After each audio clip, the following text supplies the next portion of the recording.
Bismillahirrahmanirrahim. Assalamualaikum warahmatullahi wabarakatuh. Waalaikumsalam warahmatullahi wabarakatuh. Waalaikumsalam warahmatullahi wabarakatuh. Alhamdulillahirrahmanirrahim. Amma ba'du. Puji syukur kita hari ini dapat berkumpul dengan sehat walafiat walaupun secara online ya di tempatnya masing-masing, tapi kita bisa menyambung silaturahmi melalui internet ini. Iya. Dan lupa salawat serta salam kita panjatkan kepada Nabi Muhammad SAW beserta keluarga, sahabat hingga kita umatnya hingga akhir zaman nanti. Oke teman-teman, di sini kali ini kita dari Himpunan Mahasiswa Jurusan Pendidikan Agama Islam akan membawakan podcast tentang Ma'had ya. Di sini sebelumnya perkenalkan dulu. Di sini saya ada Ananda Argo Putribowo dari bidang Kominfo dan kali ini saya ditemani oleh saudara Muhammad Muntaal dari bidang internal. Halo. Halo, selamat malam kok. Halo. Jadi di sini saya sama Taal sebagai hostnya untuk berbincang dengan dua narasumber kita, Mahasantri Ma'had yang alhamdulillah sudah pada wisuda dari angkatan 1 dan angkatan ketiga. Itu ada dua ya, Taal ya. Iya, luar biasa. Yang pertama dari angkatan pertama dulu nih kita kenalin nih, ada Kang Iqbal. Selamat malam Kang Iqbal. Assalamualaikum. Waalaikumsalam warahmatullahi wabarakatuh. Malam. Alhamdulillah. Gimana Rego sama teman-teman? Alhamdulillah baik ya, Go. Baik. Lancar. Kemudian ada Khairul Anam dari angkatan ketiga ya Nam ya. Iya, betul Bang Argo. Sehat Nam? Alhamdulillah sehat. Masih sehat. Insyaallah sehat. Baru kemarin ya. Jadi cerita Anam ini baru kemarin wisuda ya. Masih angetan ya? Masih anget. Masih angetan. Masih angetnya ya. Wisuda Tanggal 22 Juli. Wisuda kemarin 22 Juli. Angkatan ketiga. Alhamdulillah ya, predikatnya mumtaz ya. Oh, Mumtaz. Alhamdulillah. Kita nonton streamnya soalnya. Ada Bang Haji Roma juga kemarin tuh. Iya tuh. Betul. Oke, kita mungkin langsung aja ya karena biar nggak terlalu malam juga. Pertama di sini kita seperti yang sudah teman-teman ketahui di sini kita akan berkenalan dengan Ma'had. Mungkin ada beberapa teman-teman khususnya mahasiswa baru baik itu jurusan SPAN PTKN, UMPTKN maupun PCMB yang baru bergabung dengan kami. Mungkin kalian belum mengenal gitu. Maka dari itu kami di sini dari Himpunan Mahasiswa Jurusan Pendidikan Agama Islam ingin memperkenalkan kalian tentang salah satu bisa dibilang lembaga ya Bang ya. Lembaga yang cukup bagus itu di UIN ini. Ada yang namanya Ma'had Al-Jami'ah.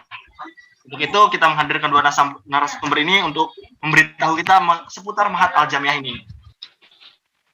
Oke, silakan terkait pertanyaan tadi kita akan berkenalan dulu dengan Ma'had. Silakan untuk diceritakan dulu tentang Ma'had ini gitu Kang sebelumnya. Oke, baik. Bismillahirrahmanirrahim. Assalamualaikum warahmatullahi wabarakatuh. Waalaikumsalam warahmatullahi wabarakatuh. Waalaikumsalam warahmatullahi wabarakatuh. Sebelumnya izinkan memperkenalkan diri dulu ya. Nama Kang itu Iqbal Ahmad Najib sesuai dengan yang tertulis di situ tercantum. Terkait tadi, sejujurnya Kang itu belum pernah diwisuda di Ma'had ini sampai saat ini gitu ya. Jadi bukan termasuk angkatan pertama, bukan. Tapi Akang itu hanya sebatas pembantu mudir Ma'had dari benar-benar awal rintisan Ma'had Al-Jami'ah ini. Jadi sampai sekarang belum pernah diwisuda gitu. Oke. Terkait Ma'had sendiri, kenapa sih diadakannya Ma'had? Karena sebagai salah satu syarat perubahan nama yang tadinya IAIN menjadi UIN begitu. Seperti yang kita tahu, setiap UIN itu salah satu syaratnya harus memiliki asrama, tempat penampungan mahasiswa semester awal gitu ya. Oleh karena itu UIN Banten juga mengakomodasi tempat tersebut, yaitu Ma'had Al-Jami'ah. Sebetulnya Ma'had yang kita tempati saat ini itu dikhususkan untuk pendidikan sains awalnya, pendidikan sains. Cuman karena gedung mahadnya belum sempat dibuat, maka kita manfaatkan dulu nih gedung sainsnya sebagai gedung asrama mahad gitu. Untuk lokasi Mahad Al-Jamiah ini ada di Jalan Bayangkara Baru, RT 04 RW 08, Kelurahan Sumur Pecung, Kecamatan Cipocok Jaya. Mungkin kawan-kawan tahu ini Sari Asih ya, Rumah Sakit Sari Asih. Nah, ya. Di depannya nanti kawan-kawan ketemu sama rel kereta, di sebelah kiri pokoknya ada itu palang namanya Mahad Al-Jamiah. Mungkin itu ya sekitar lokasi dan kenapa mesti diadakannya Mahad Al-Jamiah. Oh gitu Kang. Tadi kan katanya ada gedungnya ya, yang sekarang kan punya sains ya Kang ya? Sekarang punya Mahad. Rapat kemarin memutuskan bahwa gedung ini yang awalnya untuk sains itu dikukuhkan menjadi untuk Mahad, seperti itu. Oh gitu Kang. Tadi nih mungkin teman-teman ada yang merasa bingung gitu kan. Tadi emang saya dari awal menyebutkan Akang angkatan pertama. Jadi sebenarnya angkatan pertama itu dimulainya sejak kapan sih Kang? Jadi gini, kisahnya itu begini. Tahun 2017 kan PBAK Akang tuh ya, PBAK di semester 2 ada pengumuman katanya perekrutan mahasantri baru untuk Mahad. Nah, pada awal-awal berdirinya Mahad tersebut itu nggak ada yang mau masuk Mahad. Nggak ada yang mau. Nah, cuman karena Akang kan jaraknya jauh dari rumah, dari Cikani harus bolak-balik ke kampus 2 lumayan kan, sekitar 30 kiloan bolak-balik, lumayan capek, 60 kilo. Akhirnya memutuskan untuk mendaftar di Mahad Al-Jamiah di asrama. Ketika awal-awal daftar itu hanya sekitar 15-an orang dan berakhir dengan anggota 11 orang. Jadi angkatan Akang itu hanya berjumlah 11 orang pada saat ini. Nah, di awal-awal masuk Mahad ini, kepala Mahad, mudirnya itu pertama Pak Dede Permana. Pak Dede Permana itu masih mudir mudir bayangan lah, belum pengukuhan. Nah, sekitar 6 bulan berlalu, itu datang Ustadz Aang Saiful Milah yang sekarang menjadi mudir Mahad. Dan beliau langsung menunjuk kita, yang 11 orang ini, sebagai pengurus Mahad waktu itu. Jadi bahasanya begini, mahasantrinya cuma segini katanya. Waduh, dikit banget katanya. Ya udah kalian langsung saya angkat jadi pengurus saja gitu ya. Nanti untuk perekrutan selanjutnya baru mahasantri baru angkatan pertama begitu. Gitu. Jadi mulai ada angkatan pertama itu terhitung mahasiswa baru atau PBAK tahun 2018 ya Kang ya? Betul, 2018. Jadi seperti itu ceritanya. Berliku. Sejarah awal Mahad tadi yang mulai dari pengurus angkatan pertama dan segala sampai sekarang udah ada angkatan ketiga. Alhamdulillah angkatan ketiga. Kalau dulu itu belum ada lapangan futsal, belum. Dulu itu masih rawa gitu tuh ya. Masih rawa.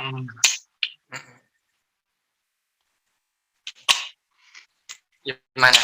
Ada yang mau tanyakan lagi seputar gedungnya? Gimana? Oke nih Bang. Kalau Taal manggilnya Bang Iqbal aja ya supaya lebih gaul dikit gitu Bang. Boleh, mangga. Silakan. Nggak apa-apa. Iya, Taal juga kan di pas waktu BBAK ya sempat banyak perkenalan UKM gitu kan ya, di salah satunya itu mah. Cuman dari beberapa UKM itu memang banyak yang menarik. Cuma dari semua UKM itu sempat bertanya-tanya juga apa sih gitu kalau untuk Mahad sendiri ciri khasnya tuh apa, selain karena mungkin ada semua UKM kan pasti punya ciri khas tuh. Cuman sekarang kan konteksnya kita lagi bahas Mahat nih, karena memang Tal juga pengen tahu lebih dalam gitu. Salah satu ciri khasnya itu apa sih gitu dari Mahat itu? Soalnya terlihat menarik gitu kan, terutama sampai tembus angkatan 3 ini. Gitu. Oh gitu. Iya. Baik. Mungkin ciri khas dari Mahat itu lebih kepada pengajarannya ya. Kalau misalkan mahasiswa yang kuliah di universitas saja mendapatkan pendidikan formal dari lembaga yang yang dari kampus saja, kalau anak Mahat mungkin lebih kepada pendidikan secara akhlak ya, akhlak, perilaku, sikap dan lain-lain sebagainya, serta penambahan pengetahuan sebagai modal bagi si mahasiswa ketika mereka terjun di masyarakat gitu. Seperti misalkan keunggulan Mahat itu menguasai 400 kosakata bahasa Inggris, Arab, hadis arba'in sebagai salah satu hujah ketika kita hidup bermasyarakat, terus hafalan Quran juga, terus fikihnya juga, yang mana fikih ini akan membantu kita dalam melaksanakan kehidupan sehari-hari agar sesuai dengan koridor yang telah agama tentukan. Begitu. Oke, tadi kan lanjut Tal. Oke ya. Ya, tadi kan tempat tadi ciri khasnya itu salah satunya ada pembelajaran tentang akidah ya, tentang ada pendidikan formal dan pendidikan khusus dari Mahat itu sendiri ya. Iya. Cuman yang tempat sedikit terpikir di benak Tal sih, terus yang ngedidik itu siapa gitu? Biasanya kalau ada beberapa UKM kan ada mentor atau ada pembinanya gitu. Kalau Mahat sendiri gimana tuh Bang? Untuk Mahat sendiri, regulasinya pimpinan mengambil dosen-dosen yang ada di kampus sebagai tenaga pendidik di Mahat Al-Jamiah, begitu. Kadang semisal ini ya, dosennya itu ada yang berhalangan atau terlalu banyak SK yang diberikan pada dosen, maka tenaga pendidik yang diambil itu berasal dari senior-senior yang telah dahulu ada di Mahat gitu. Karena kebetulan Akang juga diamanahi untuk mengampu mata pelajaran tajwid dan tahsin seperti itu. Gimana? Oke ya. Oke, satu lagi sih. Kan tadi pembelajaran biasanya kan ada jadwalnya tertentu, sedangkan memang dengan kondisi perkuliahan juga kan sambil ada jadwalnya gitu. Terus untuk waktu tertentunya biasanya waktu apa aja tuh Bang? Kan kadang ya diseling ada dengan selang waktu perkuliahan juga kan pasti kadang takut ada bentrok atau gimana, pasti kan ada jadwalnya juga kan ya. Oh ya, terkait jadwal di Mahat Al-Jamiah ini hanya melakukan rutinitas pengajian pada waktu ba'da subuh, ba'da maghrib sama ba'da isya. Jadi untuk waktu jam 7 ke atas sampai ba'da asar sampai maghrib itu tidak ada kegiatan formal di Mahat Al-Jamiah gitu. Jadi mahasiswa itu enggak bakalan bentrok karena di luar dari jadwal yang telah ditentukan oleh kampus.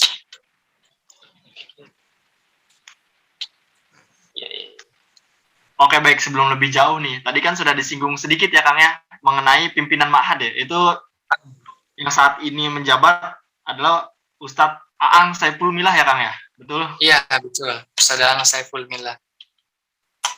Nah, sebelum tadi kita sudah mengenal Mahat ini, bagaimana kalau mungkin kita ingin mengenal lebih jauh tentang seorang pemimpinnya ini sendiri gitu Kang? Oh iya, tentang mudirnya ya. Oke. Ya, mudirnya. Untuk mudirnya, yaitu yang tadi telah disebutkan oleh Ananda ya, Pak Ustadz Aang itu beliau untuk SD, SMP, SMA-nya Akang kurang tahu. Yang Akang tahu itu jenjang perkuliahannya. S1-nya beliau di UIN Syarif Hidayatullah Jakarta. S2-nya juga beliau di situ. dan S3-nya beliau di Kairo, di Al-Jami'ah Dual Arabiyah kalau nggak salah gitu. Dan jurusan yang beliau ambil itu jurusan tentang sastra Arab kalau nggak salah ya. Untuk tempat tinggal beliau di Gowok. Kalau misalkan kawan-kawan dari arah Boru ya, perempatan Boru mau ke Palima, itu kawan-kawan bisa lihat ada belokan ke sebelah kanan. Sebelum apa ya cirinya itu? Sebelum apa namanya KP3B, sebelum KP3B ada belokan ke sebelah kanan. Nanti masuk ke perkampungan dan di situ yang disebut perkampungan Gowok. Nah, Ustaz Daang itu tinggal di situ. Ya mungkin buat kalau setahu saya dekat lapangan futsal itu ya Kang ya. Betul, lapangan futsal. Benar. Mungkin kalian yang suka main futsal di Gowok gitu kan. Iya, pernah main ke sana berarti ya? Pernah sesekali mungkin melewat. Ya, pernah dikasih tahu doang sih Kang, cuman lebih tepatnya saya sendiri kurang tahu gitu Kang, di mananya gitu lapangan tuh. Oh gitu, main kapan-kapan ke sana sambil main bola. Insya Allah Kang. Ya biasanya kita kan dekat mainnya ke Gowok sih emang anak-anak tuh. Oh iya, nah kalau dari kampus ya, dari kampus lebih dekatnya ke Gowok. Iya dari kampus 2 sendiri. Gimana Al?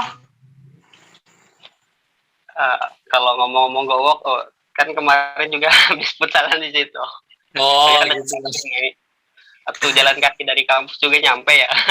Iya nyampe, so dekat kok ya, sambil apa namanya jogging. Iya sambil jogging gitu kan. Iya sih Tapi kampus kalau 2 ya, bukan kampus 1 nih. Kita kan Iya lah, ya, jadi kampus 2. lumayan ngap juga kalau dari kampus 1. kita main di jalan. Nanti kapan-kapan silaturahim ke rumah beliau biar lebih kenal ya, lebih dekat gimana pribadi beliau gitu. Karena untuk menyebutkan sosok beliau secara keseluruhan dari sisi pribadinya, akhlaknya bagaimana, waduh, kayaknya sulit diungkapkan dengan kata-kata begitu ya. Baik beliau itu. Paling boleh tanya Bang ya. Mangga. Biasanya kan memang kalau untuk kepribadian secara spesifik kan agak bingung juga ya jelasin. Cuman kan untuk kita gitu ya. Biasanya yang teman-teman apa namanya Mahad kenal dari kepribadian beliau tuh apa sih Bang gitu? Apalagi kalau ciri khas ataupun gimana sih orangnya gitu. Supaya kita juga kan ada gambaran juga gitu Bang. Oh gitu ya. Baik, mungkin secara mujmal ya, secara globalnya beliau itu orangnya tegas ya, orangnya tegas. Terus beliau itu mengayomi, orangnya mengayomi. Ketika ada salah satu santrinya yang menyimpang dari alur yang seharusnya ditempuh oleh seorang santri, maka Ustadz Daang itu selalu mengayomi, bertanya, kenapa begini, kenapa begitu. Jadi ditabayuni dulu itu tuh. Dan ada ciri khas dari beliau itu, mungkin bagi mahasantri baru akan kaget ya ketika beliau itu mengatakan ana Nabiullah, kata Ustadz Daang gitu ya. Jadi saya itu katanya Nabi Allah katanya. Gitu. Itu ciri khasnya. Itu ciri khasnya ya. Itu ciri khas beliau. Tapi seiring berjalannya waktu, beliau akan menjelaskan gitu. Maksud Nabiullah itu adalah nabi secara lugotan, bukan secara syariat gitu ya.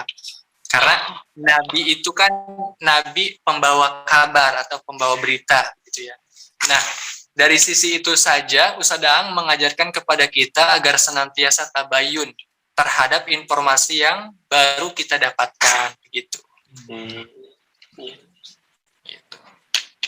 Orangnya tegas. Terus beliau itu salah satu keunikannya ketika ada anak mahasantri yang memiliki kesenjangan dengan orang lain seperti dari anak UKM yang lain atau anak kampus, maka Ustadz Daang itu akan memasang badan di depan murid-muridnya, yaitu di Ma'had Al-Jami'ah. Jadi anak mahasantri itu merasa memiliki apa ya namanya backingan, jadi memiliki pembela, sehingga anak mahasantri itu punya mental yang kuat, kepedean diri yang bagus juga, tidak takut gitu menghadapi siapapun yang ada di kampus, karena Ustadz Aangnya siap membela anak mahad selagi anak mahad tersebut berjalan dalam alurnya seperti itu. Mungkin itu karakter beliau secara globalnya ya. Oke, kita lanjut ya. Tadi kan sudah disinggung mengenai beberapa kegiatan di Mahad ya. Mulai dari waktu belajarnya, ba'da maghrib, isya, dan ba'da subuh. Nah, kemudian secara detailnya sih itu kan apa aja sih belajarnya itu seperti belajar apa saja, dan selain belajar itu ada kegiatan apa lagi gitu. Oke, nah bisa diceritakan pengalamannya nih buat teman-teman sekalian. Ya, Anam langsung aja ya.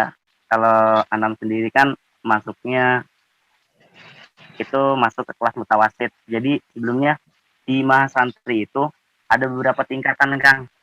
Yang pertama itu ada yang namanya itu kelas mubtadi. Nah, kelas mubtadi ini itu buat para mahasantri yang dulunya itu belum pernah mondok atau belum pernah ngaji gitu tuh ya. Terus ibarat mah nanti diajarin dasar-dasarnya. Nah, kalau untuk kelas mutawasid itu buat yang udah pernah mondok atau udah pernah ngaji lah, intinya ngelanjutin ke jenjang pembelajaran selanjutnya gitu tuh. Terus ada juga kelas tahfidz. Nah, kelas tahfidz ini khusus bagi para mahasantri yang apa ya, untuk menghafal Al-Qur'an gitu tuh. Jadi mereka diususin buat menghafal Al-Qur'an. Dan juga ada kelas mutakodim. Nah, kelas mutakodim ini bagi para mahasantri yang ingin melanjutkan di mahad gitu tuh. Untuk kedepannya mau melanjut ke mahad, masuk kelas mutakodim. Nah, untuk kegiatannya sendiri itu mahasantri kegiatannya untuk ba'da maghrib itu biasanya seluruh mahasantri itu ya, mahasantri Mahad Al-Jami'ah itu baca Ratib Al-Hadad. Nah, Ratib Al-Hadad ini biasanya dibaca setelah sholat maghrib sama sholat subuh. Nah, setelah itu untuk kegiatan selanjutnya itu pengajian, biasa pengajian. Nah, untuk yang dikajinya itu kalau di kelas mutawasid itu ada beberapa pengajian atau pelajaran kayak hadis arba'in, habis suja, terus tafsir juz amma, terus ulumul hadis, bahasa Arab, bahasa Inggris, academic writing, itu yang buat penulisan-penulisan gitu, sama mawaris. Nah, itu beberapa yang dikaji oleh mahasantri, khususnya mutawasid. Dan juga kegiatan biasanya sebelum tidur atau besoknya ada pengajian, biasanya paginya atau setelah sholat subuh, itu kita malamnya ngadain mudzakarah. Nah, mudzakarah ini digunakan biasanya untuk kita tuh mempelajari dulu, biar untuk besok pada saat pengajian dimulai kita itu ada yang ditanyakan gitu tuh. Mudzakarah tuh ibarat mah mengulas, kita mempelajari gitu tuh sebelum besok dipelajari sama ustaznya langsung. Nah, gunanya apa? Agar pada saat mudzakarah ada sesuatu yang kita tidak ketahui bisa ditanyakan langsung kepada ustaznya nanti paginya pas pengajiannya. Dan juga biasanya kan untuk hari Sabtu Minggu itu ada yang namanya BBM, bersih mahad. Itu rutinitas ya untuk Sabtu Minggu.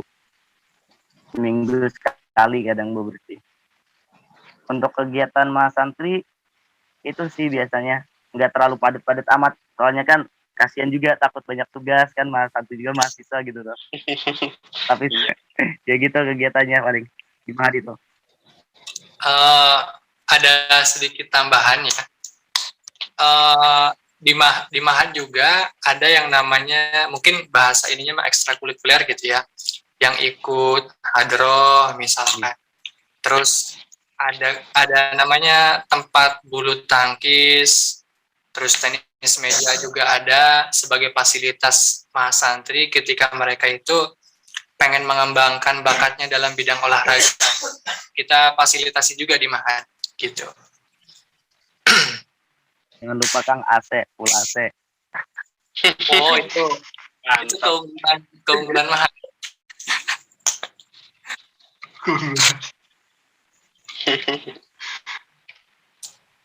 Asrama bintang 3 ya kalau ibarat Mahad ini. Jadi intinya pasti nyaman lah di Mahad ini. Semua fasilitas ada gitu tuh ya Kang. Kayak buat ekstrakurikuler, hadro udah diadain gitu tuh. Kayak dalam tiap kamar ada AC-nya gitu. Kamar mandi juga udah bagus lah tergolongnya. Kloset duduk, Masya Allah. Masya Allah. Ya Allah. Gimana Al? Iya sih tadi, luar biasa menarik ya. Kata kalau saya panggilnya Adinda Anam aja ya, supaya lebih akrab. Tadi kan yang disampaikan bahasanya nggak padat, padahal semua itu padat luar biasa gitu. Cuman kadang mesti gini ya, setiap UKM itu kan punya rutinitas yang memang ada rutinitas yang aktif gitu, atau yang sering. Ada juga kadang momen-momen yang itu jarang tapi besar gitu tuh aktivitasnya gitu tuh. Ada nggak aktivitas yang memang jarang tapi itu tuh momen yang kadang ada kayak festival atau apa gitu tuh, yang momennya Mah juga melakukan gitu, atau apa ada momen-momen terlepas dari apa yang tadi disampaikan Adinda Anam itu, ada nggak? Iya. Kalau untuk kegiatan yang jarang tapi dilakukan, mungkin salah satunya kita sering melaksanakan kegiatan yang namanya Bahsul Masail ya. Apa tuh? Bahsul Masail itu kita membahas suatu permasalahan yang hangat yang sedang diperbincangkan oleh publik saat ini, dan kita bahas secara berjamaah gitu. Jadi kalau di Muhammadiyah itu disebutnya Majelis Tarjih di Muhammadiyah. Jadi kita datangkan beberapa orang yang dianggap punya otoritas dalam pembahasan tersebut, dan masing-masing orang tersebut mengemukakan opininya. Setelah semuanya mengemukakan opini, maka kita akan simpulkan gitu solusi dari permasalahan tersebut, bagaimana cara menanggulanginya, seperti itu.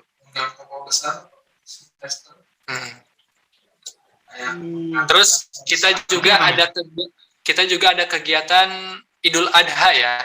Di setiap Idul Adha itu kita undang para pejabat kampus, tokoh masyarakat, beserta masyarakatnya juga untuk merasakan yang namanya kebersamaan, kekeluargaan gitu. Kita bagi-bagi daging kurban, kita juga adakan makan bersama begitu. Itu rutinitas anak Mahad tahunan. Iya, kadang di Mahad juga sering mengadakan seminar seperti kemarin itu terkait dengan karya tulis ya, gimana seseorang itu yang tadinya tidak bisa membuat suatu karya ilmiah, dia memiliki kemampuan tersebut begitu. Kita datangkan orang yang berkompeten dalam bidang tersebut dengan acara seminar seperti itu. Tapi ngomong-ngomong tentang kegiatan ya Al ya, biasanya kan orang-orang tuh pada nanya, di samping pengen kegiatan, ada nggak sih gitu waktu liburnya gitu ya? Betul. Katanya Sabtu Minggu ya?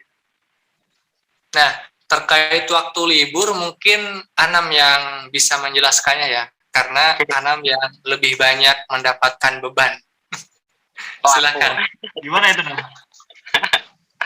Ya, mungkin kan ada teman-teman yang nanya kan gitu. Kalau liburnya sendiri gimana sih gitu? Iya.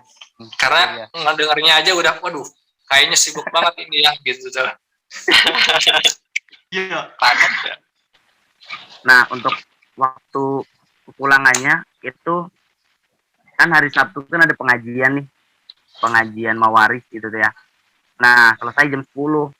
Nah, di jam 11 itu boleh pulang gitu tuh. Setelah pengajian boleh pulang. Akan tetapi untuk datang lagi ke asramanya itu besoknya. Kalau enggak sore lah. Intinya pada saat pengajian tuh harus ada. Intinya hari Minggu tuh ya libur gitu tuh, free gitu hari Minggunya. Dapat yang jauh Sabtu pulang, Minggunya kesini lagi langsung ke asrama lagi gitu. Soalnya malam Seninnya ada pengajian, jadi ya liburnya 1 hari doang gitu tuh. Jatah pulang pun Jadi 1 mulai dari bulan hari 2 Sabtu kali. pukul 11 ya tadi, sampai dengan Ya. Minggu maghrib mungkin ya. Iya, Kosong Minggu gitu ya. maghrib paling betul. Ya, habis itu ada pengajian lagi. Kayaknya padat banget ya. Luar biasa. Ya. Mumpung masih muda, kan ada bahasan juga peribahasa berakit-rakit dahulu berenang-renang ke tepian.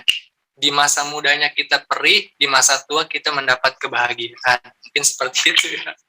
Nggak apa-apa, kita liburnya sehari saat ini, tapi ketika sudah di usia dewasa, sudah punya anak, kita bisa libur setiap hari sesuai kehendak kita gitu. Juga. Amin. Amin. Terus terkait misalnya itu kan tadi kita selalu membicarakan waktu mungkin bertepatan dengan waktu kuliah ya. Nah, sebenarnya ketika kita sedang libur kuliah tuh tetap ada kegiatan di Ma'had apa ikut libur juga gitu. Jadi kalau untuk itu tuh ya, di saat libur kuliah, anak maju ujian. Curhat. Ujian Ma'had. Jadi double gitu tuh anak Ma'had. Ujian kampus iya, ujian Ma'had iya. Setelah ujian kampus kan biasanya libur ya.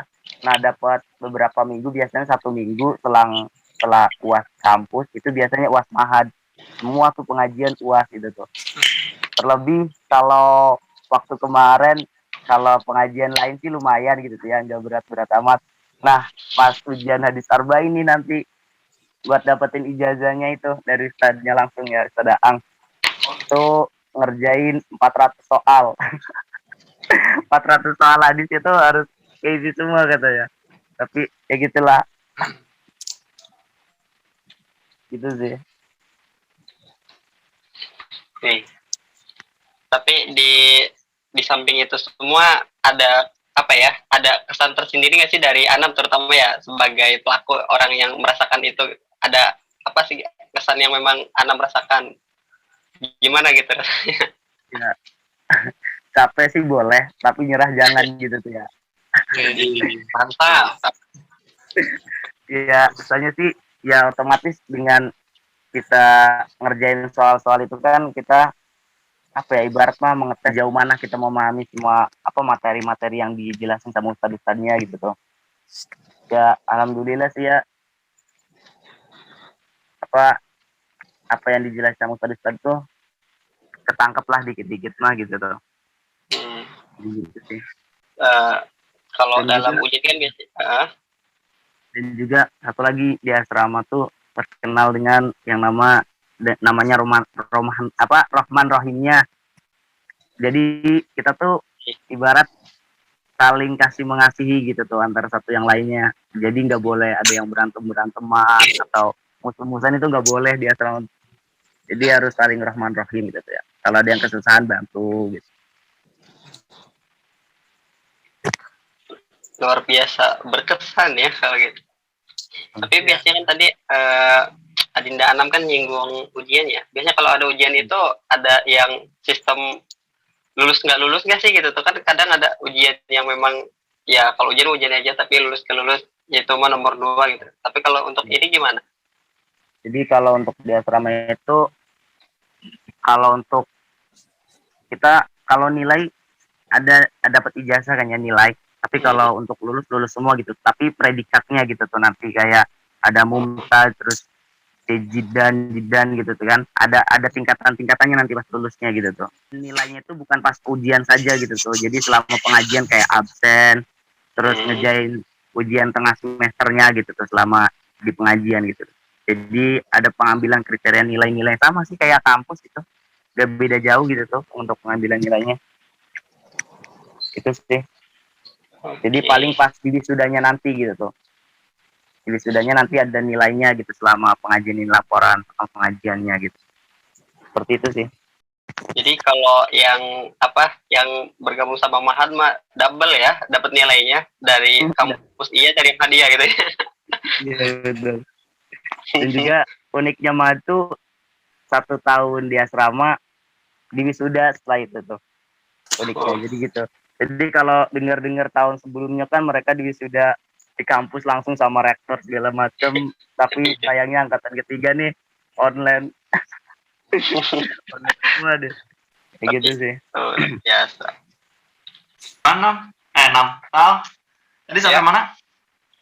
Sampai ini sih apa namanya, aktivitas Mahat tadi ya. Iya. Baik. Berarti sudah cukup ya kayaknya beberapa informasi tadi, atau kira-kira apa nih Tal? Ada lagi nggak sih yang kira-kira bakal dipertanyakan seputar Ma'had? Tal? Sebenarnya luar biasa banyak ya, karena pas tadi sekilas dijelaskan pun aktivitasnya padat banget itu. Apalagi tadi sempat ada sedikit curhatan tak terasa ya, sampai luar biasa lika-likunya gitu. Dan sampai sejauh ini akhirnya di wisuda pun. Cuma kayaknya ada satu pertanyaan lagi itu. Bahkan lebih sebenarnya, karena memang butuh ditukik banyak gitu tentang Ma'had ini. Paling yang sempat terbenak di pikiran Tal sih terkait pengalaman. Karena kan tadi banyak ya, pasti kita harus nyinggung pengalaman juga dong. Pastinya dari angkatan pertama sampai sekarang pun gitu tuh, pengalamannya tak terhingga. Makanya kita kepo juga tuh tentang pengalamannya tuh gitu. Apalagi katanya Bang Iqbal ya, katanya kan bukan termasuk angkatan 1 gitu. Tapi kan kalau untuk pengalaman mungkin luar biasa panjang dan lebar gitu ya. Boleh dong nanti di-sharing ke kita gitu. Ini lebih kesan kali ya cerita pengalaman. Baik, lanjut Kang. Baik. Sebagai mungkin pionir ya, pelopor gitu ya. Kesannya itu mungkin pas awal-awal susahnya minta ampun buat nyari mahasantri. Susah itu. Kita itu untuk merekrut mahasantri harus datang ke setiap kelas. Jadi angkatan Akang tuh ya, disuruh sama mudir, coba kalian datang ke setiap kelas gitu. Siapa tahu ada orang yang pengen masuk Ma'had, kita bimbing, kita bina gitu, sampai benar-benar punya kompetensi begitu. Itu awalnya sulit banget. Kita sudah sebar pamflet, sudah sebar brosur juga, udah masuk ke setiap kelas, tapi pas awal-awal cuman terkumpul sekitar 40-an kalau nggak salah. Itu pas gelombang pertama ya. Pas gelombang kedua akhirnya kita adakan rapat lagi, terus gimana caranya kita ngerekrut lagi. Nah, pas di gelombang kedua baru kita terkumpul sampai sekitar 80 sampai 100-an orang gitu ya, sampai 100 orang. Jadi awal-awal perintisan Ma'had ini yang sulit itu adalah perekrutan mahasantrinya. Jadi mencari orang-orang yang benar-benar punya keinginan untuk belajar agama gitu tuh, belajar pendidikan agama lebih gitu. Terus di tahun selanjutnya mungkin lebih enak lagi ya, lebih nyaman dari segi perekrutan, mungkin kita lebih mudah karena Ma'had sudah lumayan dikenal dari kalangan UIN, kalangan mahasantri juga, mahasiswa juga. Sampai sekarang kemarin perekrutan amat gampang gitu ya. Terlebih kita sudah bekerja sama dengan pihak bidik misi yang kemarin Pak siapa itu ya, yang ordinirnya itu. Jadi anak-anak bidik misi itu diarahkan untuk ke Ma'had. Itu sebetulnya tidak wajib, cuman ditekankan. Mungkin dalam hukum taklifi disebutnya sunnah muakkad gitu ya. Jadi anak bidik misi itu masuk Ma'had disebut. Nah, terkait dengan kesan di Ma'had ini kan Akang kuliah di kampus 2 ya. Di kampus 2. Terus Ma'had ini berdiri di dekat kampus 1. Nah, kendala pertama ketika tinggal itu kan karena jarak jauh ya, kita membutuhkan yang namanya transportasi. Nah, transportasi umum seperti misalkan angkutan ya, dan lain-lain sebagainya itu masih agak susah untuk menuju kampus 2. Sehingga sedikit memaksa anak-anak mahasantri yang tinggal di kampus 1 ini untuk memiliki kendaraan pribadi supaya mempermudah transportasi dia dari Mahad menuju kampus 2 begitu. Makanya dulu sebelum awal-awal tinggal di Mahad itu nggak punya motor dan terpaksa akhirnya beli motor untuk transportasi ke sana. Sedikit memberatkan juga ya dari segi transportasinya. Cuman keunggulannya yang perlu dipertimbangkan adalah banyaknya fasilitas yang kita dapatkan di Mahad ini. Seperti misalkan pengajaran, contoh akhlak-akhlak yang baik, kebersamaan, terus dari sisi organisasi kita juga diajarkan caranya memanage lembaga, caranya mengatur masyarakat supaya kita nanti ketika sudah terjun di masyarakat terbiasa dengan hal seperti itu begitu. Jadi lebih banyak sisi positifnya daripada negatifnya ketika mahasiswa itu tinggal di Mahad Al-Jamiah sekalipun dia itu berasal dari kampus 2 begitu. Mungkin itu ya dari Akang. Dari Anam sendiri gimana tanggapannya? Gimana nih, Anam? Anam sendiri sih kesan selama ada di Mahad, pengalaman segala macam. Kalau Anam sendiri sih ya beruntung gitu tuh bisa masuk asrama yang awalnya notabene Anam tuh kayak awalnya kayak nggak mau gitu tuh tadinya awal-awal, tapi ya karena Anam mahasiswa bidik misi awalnya mau nggak mau harus tinggal di asrama waktu itu, ya akhirnya maksain gitu tuh buat tinggal di asrama. Tapi lama kelamaan ya karena kita udah beradaptasi ya sama lingkungan segala macem, itu ya nyaman tuh tumbuh dengan sendirinya gitu tuh ya. Kayak Bisa cinta kenal ya. ya bener kan. Ya bisa kenal dari orang-orang ya dari luar Banten gitu tuh, kayak dari Jakarta, terus dari Bogor. Nah, yang bikin Anam nambah semangat tinggal di asrama tuh ya gitu, karena banyak teman gitu tuh. Terus juga orang-orangnya care semua, baik semua gitu tuh. Nggak ada kayak nggak ada ngebeda-bedain gitu. Jadi gitu sih kalau pengalaman Anam. Terus kalau untuk pengalaman bolak-balik kampus ya belum pernah. Karena masih online terus gitu tuh ya pembelajarannya. Ya belum pernah gitu tuh kalau ngejar-ngejar kayak jam kuliah segala macam, belum pernah. Gitu sih paling ke Anam pesannya. Oke, baik. Tentunya berbicara tentang tadi emang banyak ya kesan dan pengalaman yang sangat luar biasa yang didapatkan dari Mahad ini. Ya tentunya butuh perjuangan tadi, perjuangan yang memang menghasilkan hasil yang luar biasa. Salah satunya Anam yang mungkin sudah merasakan awalnya dan sampai akhirnya kemarin Anam sendiri di wisuda. Gimana perasaannya ya? Mungkin wow banget ya, Anam. Ya. Terus juga pas di wisuda tuh ya ada kebanggaan tersendiri sih ya. Terutama kita tuh selaku mahasantri waktu itu diharuskan membuat buku gitu tuh per kelas itu. Jadi untuk ada 3 kelas kayaknya, tapi untuk tahfidz itu digabung sama mutawasid waktu itu. Jadi kita tuh bikin buku. Jadi waktu itu pas mutawasid bukunya itu tentang hoax temanya. Nah kalau untuk untuk mubtadi itu Wiki Pandemi kalau nggak salah ya, 4 menurut Fatmah waktu itu. Iya, benar. Iya, itu. Nah itu sih paling kesannya, kita tuh senang gitu tuh bisa pertama kali bikin buku gitu tuh, yang dulunya belum pernah bikin buku gitu tuh, tapi di asrama kita diajarin nulis buku sampai bikin buku kayak gitu. Itu sih paling berkesannya, bisa bikin buku bareng teman-teman gitu tuh. Oke. Tadi sudah banyak yang diceritakan nih dari kedua narasumber kita. Nah, kemudian pasti ada satu hal yang sangat dipertanyakan. Apa itu? Yang mungkin orang itu sangat bertanya-tanya nih, Bang.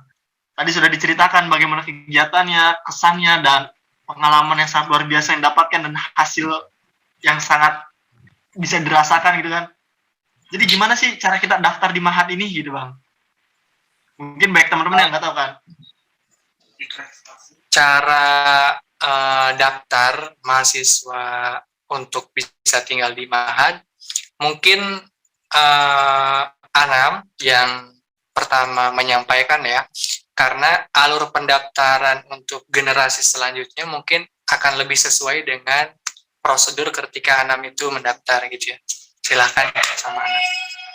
Ya, untuk daftar di asrama atau di Ma'had Al-Jamiah itu sendiri waktu Anam ya, tapi paling nggak beda jauh sih sama nanti ke depan nih. Nah, untuk waktu itu Anam pembukaan ya biasanya dibuka nanti di bulan-bulan September untuk Ma'had itu. Waktu itu bulan September nanti dibuka pendaftaran. Nanti untuk mahasantri yang udah daftar, nanti biasanya mengisi lewat Google Form. Kalau nggak salah, kalau nggak ada formulirnya berarti Google Form biasanya. Nah, nanti para mahasantri tuh datang gitu tuh, datang ke asrama. Nanti udah datang ke asrama, ada apa ya, kayak biasanya tes gitu tuh ya, tes. Biasanya tesnya itu waktu Anam tesnya itu bahasa Arab kalau nggak salah, soalnya bahasa Arab semua tentang nahwu sorof segala macem. Itu dites. Pertama tes tulis kan, ngisi soal. Nah itu tes tulis. Nah setelah tes tulis itu ada tes wawancara kayak ngaji gitu tuh. Itu sih paling. Dan juga nanti kalau udah tinggal di asrama ada beberapa kesepakatan gitu tuh, atau tata tertib di asrama. Nah itu salah satunya nanti kalau udah tinggal di asrama, kita tuh selaku mahasantri apa ya, ibarat bahasa ini mah nggak boleh ikut kegiatan organisasi gitu tuh, organisasi kampus gitu tuh. Jadi kita difokuskan buat di asrama gitu tuh, buat ngaji dan ngaji gitu tuh. Kalau udah di asrama ya, paling itu sih untuk urutan tahapan buat keterima di Ma'had.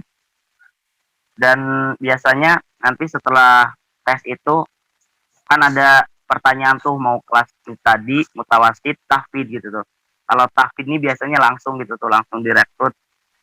Soalnya kan mereka keinginan sendiri gitu tuh buat ngapal Al-Quran. Kalau mutawasid tadi itu nanti ngelihatnya dari hasil nilai tes itu, kayak tes tulis sama tes wawancara. Nanti baru ada pengumuman siapa yang masuk kelas tadi, yang masuk kelas mutawasid. Kayak gitu sih untuk seleksinya. Dan juga untuk biasanya ya per semester tuh kita tuh ada bayaran asrama gitu waktu itu. Sekitar 650 kalau nggak salah per semesternya biasanya.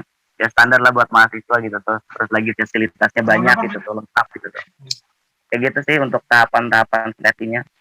Dan biasanya dibuka nanti bulan September tuh. Takutnya ada teman-teman yang mau daftar nanti. Tapi saran saya sih daftar gitu tuh. Cocok banget buat mahasiswa. Ya. Karena banyak hal yang akan didapatkan ya dari Ma'had ini. Iya, betul. Jadi sangat disayangkan jika kalian tidak bergabung. Oke, mungkin terkait pendaftaran betul. nanti akan dijelaskan secara rinci di PBAK ya, karena sepertinya setiap tahun tuh ada di PBAK. Ya. Oh iya, betul. Ya, betul ada. Cara dan segala macamnya. Ini mungkin hanya awalan saja buat kalian, barangkali kalian tertarik, mungkin bisa dipersiapkan mulai sekarang ini untuk mengikuti tes-tesnya dan segala persiapan pendaftarannya agar tidak tertinggal gitu ya. Mungkin selengkapnya nanti akan dijelaskan di PBAK karena ada waktu tersendiri buat Ma'had menjelaskan mengenai ini semua gitu. Ini hanya sebagai awalan saja ya dari kami, pengurus Himpunan Mahasiswa Jurusan Agama Islam, untuk membangkitkan semangat mungkin ya dari teman-teman PAI khususnya dan semua penonton umumnya. Betul. Oke ya, tadi kan cara daftarnya sudah dijelaskan oleh Adinda Anam ya. Cuman biasanya ada kiat-kiat ataupun syarat khusus atau umum nggak gitu untuk gabung Ma'had ini?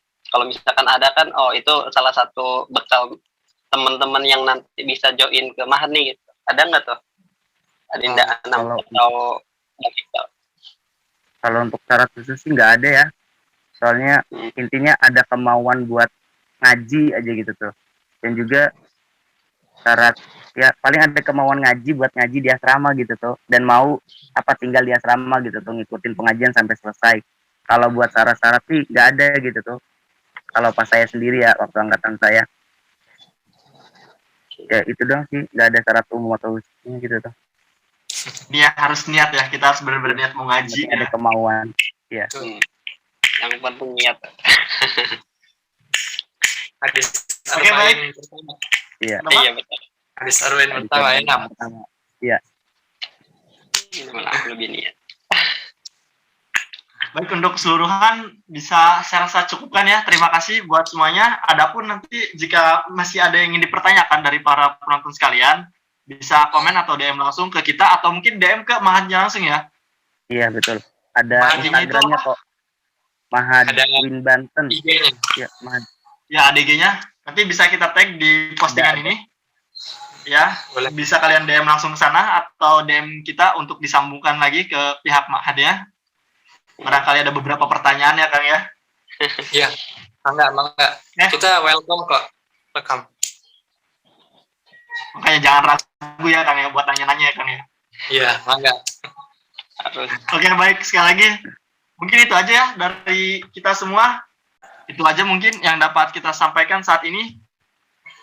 Langsung tutup aja kali ya, Kang ya. Iya, mangga. Silakan. Siapa nih? Tal apa yang tutup? Tal aja ya. Tal, lanjut. Oke. Tal. Kalau tadi Argo yang buka, atau yang nutup ya? Yoi, ganti ya. Iya. Sebelumnya saya ucapkan banyak-banyak terima kasih untuk sharing dan pengalaman yang luar biasanya ya. Semoga itu jadi bekal gambaran untuk teman-teman nanti yang bisa join ke Mahad ya. Ya. Dan juga itu salah satu jadi motivasi kita ya, walaupun yang memang dengan aktivitas dan kondisi sekarang yang pandemi, cuman semoga itu bukan jadi alasan untuk kita berhenti belajar, melainkan jadi motivasi untuk Makin giat. Oke. Karena waktu sudah larut malam, kita cukupkan saja. Oke. Tanpa berlama-lama lagi, sekali lagi saya ucapkan terima kasih. Dan kita tutup dengan Alhamdulillah. Alhamdulillah. Alhamdulillah. Sekali lagi saya ucapkan terima kasih dan mohon maaf atas segala kekurangannya. Kang, Sama ya. Tal, Sama. terima kasih. Ya. Ya, sama-sama. Semangat buat semuanya. Tutup ya. Ya. Assalamualaikum warahmatullahi wabarakatuh. Waalaikumsalam. Waalaikumsalam warahmatullahi wabarakatuh.